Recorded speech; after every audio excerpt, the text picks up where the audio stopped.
Jade et Joie Hallyday, le deuil de leur papa leur a été volé par le public.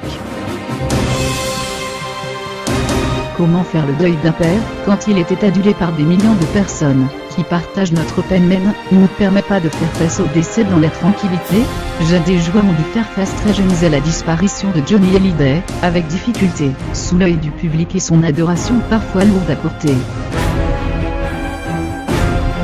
Après des semaines passées à Saint-Barthélemy, au Ugrave, elles ont pu se recueillir sur la tombe de leur père. Jade et Joie Hallyday retournent à Los Angeles avec leur mère.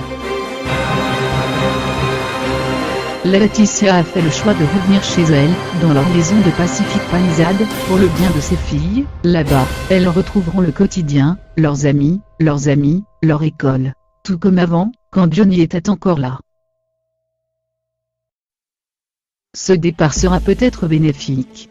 Même si elles ont déjà retrouvé le sourire sur leur île paradisiaque, le deuil a été difficile pour Jade, 13 ans, et Joie, 9 ans.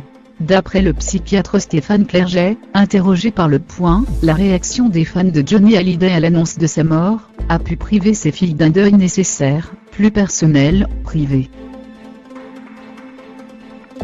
Quand votre père est une star adulée par des fans, la mort est encore plus difficile à admettre, ce qui complique les sentiments que peuvent éprouver Jade et Joie, explique le docteur.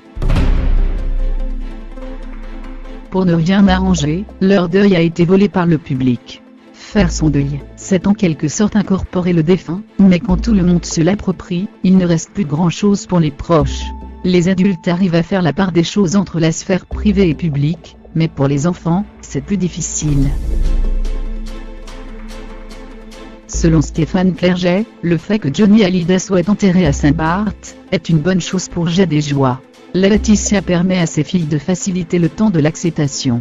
Elles pourront y passer, s'y retrouver parfois seules, ce qui n'aurait pas été possible avec une sépulture à Paris ou à Saint-Tropez. Au Ugrave, les fans auraient toujours défilé.